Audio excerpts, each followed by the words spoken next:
The following books are of an adult nature and intended for mature audiences only. Reader discretion is advised. LastRightSync.net presents When It Rains by Todd Andrew Davis. Prologue. Golden brown leaves mixed with lava red and pumpkin orange splashed across the canvas of the landscape, the main portrait, a mangled masterpiece of white flesh. Her face so disfigured and swollen by her attacker, it was an impossible task to picture her once being part of the human race. Her legs sprawled out, broken pieces of ivory bone highlighted purple bruises. Her nude body was a hellish mess from head to toe. Her clothes tossed carelessly in a heap next to this empty shell.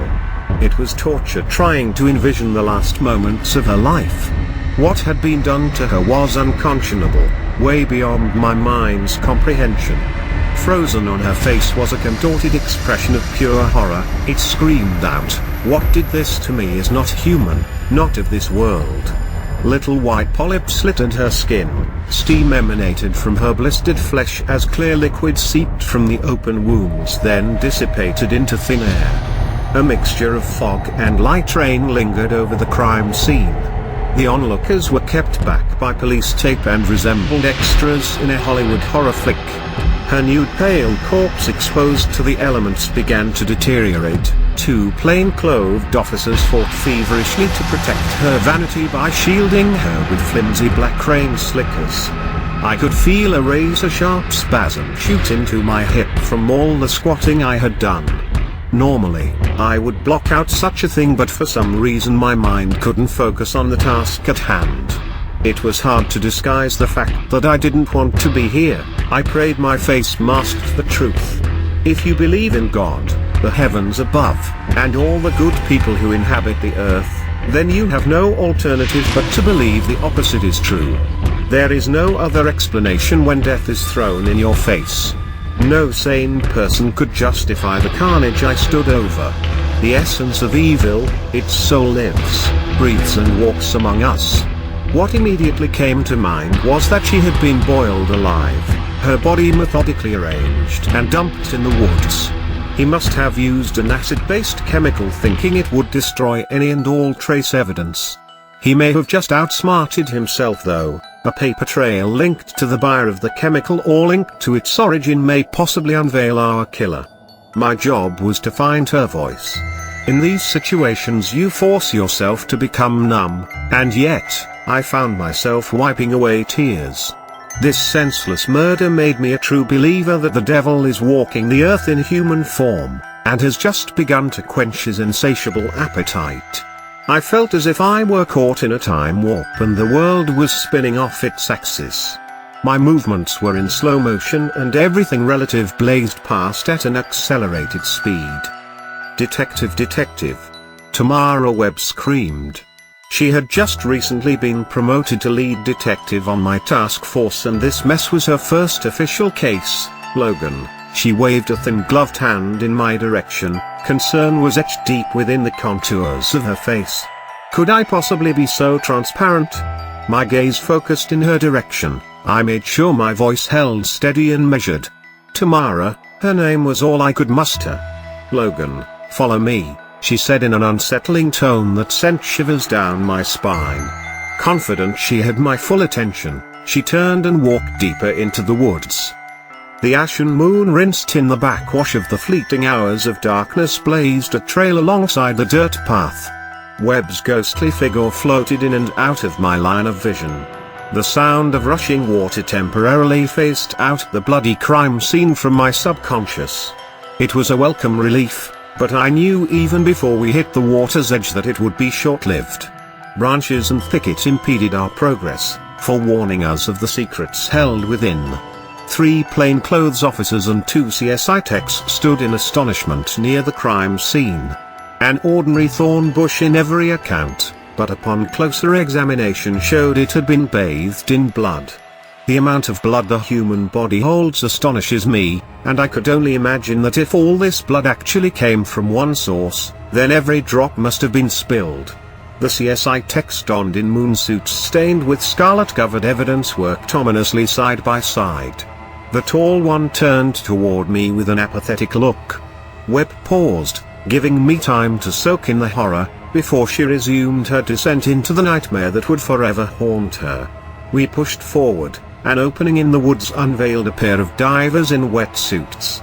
A cop held his head in his hands, while a river patrol's yellow beam light knifed into the water searching for additional lost treasure.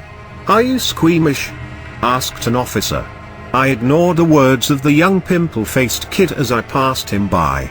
A white sheet concealing a female torso rippled and danced in the slight breeze, mocking my curiosity. I knelt down beside the body. "Logan, she's been decapitated," Webb's voice said passionately. "Did you find the weapon?" My words fell upon deaf ears. I left the sheet momentarily in place. I looked up from my position and the pimple-faced kid's 6-foot frame towered above me. "If I were to offer a guess," he said, "I'd bet her head had been yanked off." Chapter 1, Upon a Bed of Leaves.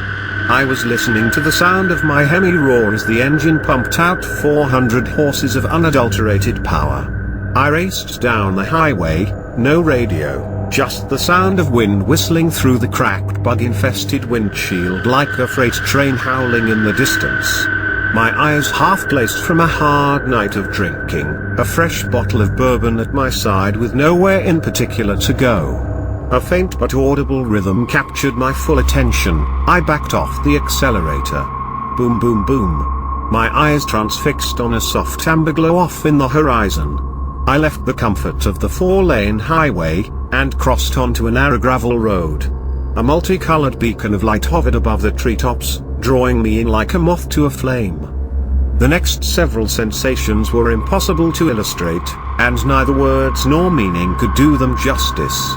I couldn't remember leaving the safety of my car or opening the rustic barn door that revealed a mob of people so overwhelming that I almost turned away. The blaring music added to my already burgeoning migraine.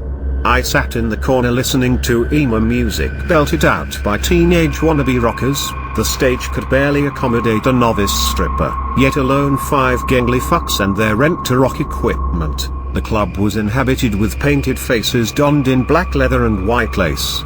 Mock feedings took place in darkened corners where groupies would moisten their lips by sipping gently from one or more hosts.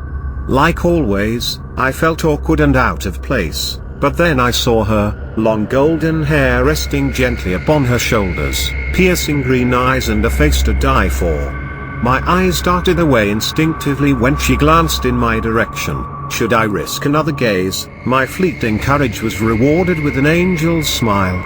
She was now the only person in the room. She was my obsession. The music faded, and the horde of people transformed into gravestones that plagued the path in front of me. There is a magical moment that sometimes happens when two people first encounter one another. Not all of us are blessed with this phenomenon, but for those who have experienced it, cherish it. Summoning the bravery, I fought my way closer without hesitation. A stuck-up black-haired chick with a distasteful smirk gave me the once-over, before excusing herself from the table. Never mind her. The angel spoke to me, her emerald eyes were soft and inviting. "You're new to this scene," she motioned for me to sit next to her. Her sweet perfume reminded me of fresh cherry blossoms. "Jessica," she extended her hand. "Jack." A name I'm fairly positive I never used before. I took her delicate hand in mine. I hate when females greet you with handshakes, it portrays them as being less feminine. I could feel the warmth of her blood flowing from her palms to the end of her manicured fingertips. She didn't jerk her hand away or react repulsed the way some do. No, she was quite different from all the others in every aspect, absolutely breathtaking. "You're a man of few words, shy, I suppose, huh?" "I'm anything but shy." I realized I was holding her hand perhaps a little too long and a little too tight. I quickly released my grip. The devil's grin I'm famous for must have reared its ugly head, yet, her demeanor had shown no evidence of the fact. She smiled, ignoring my devious intentions. Could she possibly be so innocent, or just naive? I'm the guy your mother warned you about, not my words, not my thoughts, I spoke in a low seductive tone. I felt the change begin to creep inside of me, and tried desperately to fight it off, for her sake. Why now? Not this one. I was powerless, every sensation, every feeling, every thought turned to black. I need a smoke, she said as she took my hand and led me outside. Every man makes a choice of who they want or hope to be. I was tormented, teased and spat upon. I was nothing. One night everything changed. Whether I made a conscious decision or was merely seduced by the devil himself, I will truly never know. I had watched myself sleep, my mind consumed with murder. I took my own life that night, and was born anew. I awoke intolerant of weakness, intolerant of what made me what I'd become. I had to rip away the core and accept who I was now. At times being in control made me feel powerless. His thoughts, his actions, his movements, his revenge became just as much mine. For he is me and I am him, we are one but not the same. Immersed in moonlight, we breathed the freshness of the invigorating September air. I inhaled deeply, filling my lungs and electrifying my senses. The radiance of the moon swept down upon us, beckoning and pleading us to heed its summons, to show mercy. I control even you tonight. Can you hear the river? I placed my arm around her waist and pulled her close. What river? She replied with an inquisitive look and lit up a cancer stick. Those can be detrimental to your health. I can too, by the way. She tossed it to the ground and snuffed it out with a designer heel. Is that so? I suddenly lost the urge, she mused. The barn door flew open unexpectedly. I recognized the stupid bitch. She stumbled down the steps obnoxiously drunk with her disheveled dark mane flowing.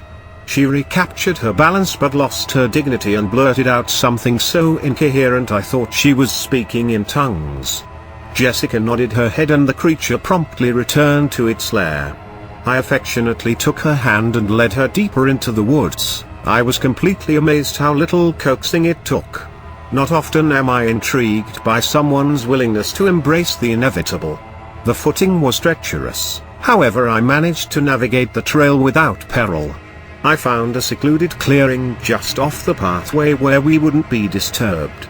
My hands moved toward her breast and she half-heartedly fought them off. I grabbed her by the scruff of her neck, pressing those sensuous lips close to mine. I felt her heartbeat trying feverishly to escape her bosom.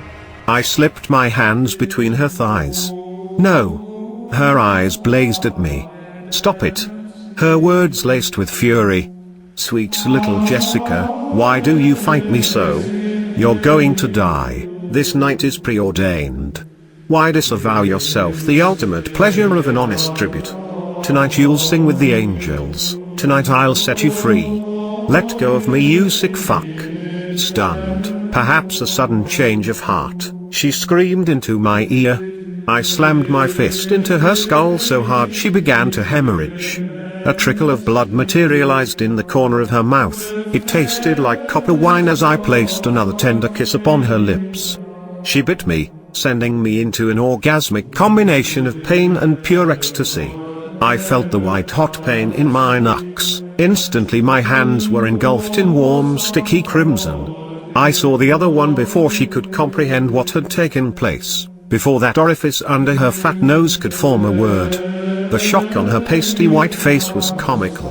The sobering realization of events took hold, catapulting the big black-haired beast into flight. Sleep, darling Jessica. My boot collided with her cranium and with an unabashed force as I crushed it beneath me, I ran after the raven-haired cunt. The thorns cut deep into my flesh, purging my soul as I pursued my prey through a wicked labyrinth of branches and wild brush. The sound of rushing water over riverbed stones caught my attention. How did I know about the river? To my advantage, in her haste she headed in the wrong direction. It was a critical mistake that would cost the bitch her life. She stopped and turned around at the end of the trail. She stared at me in dismay, her hands rested on her hips out of breath and totally exasperated. She tried to acquire her equilibrium, when the realization and the full weight of her error finally seeped in. Step by step I approached and cut off her only means of retreat. Her eyes were non-stop waterworks. She made a mad dash for the water in a futile attempt to escape. I overtook her on the river's edge, quickly seized her by the throat, and lifted her several inches off the soft sandy ground. She kicked wildly, which only infuriated me more. I squeezed with all my might and within mere seconds held my souvenir up to the heavens. This world has shown no mercy on me, nor shall I upon it. I was drenched in the blood of the dead, my memory of the night began to fade. The golden-leafed bed, the baby blue skirt, the lifeless Jessica, along with the headless bitch. All vanished. The only sounds and sights were of the Hemi, as it roared to life, gravel to pavement, howling wind, and the moon. My soul was jarred back to life by an ambulance's blaring siren, as it passed in the opposite direction doing well over 80 miles an hour. Available in paperback and ebook at Amazon.com and BarnesandNoble.com.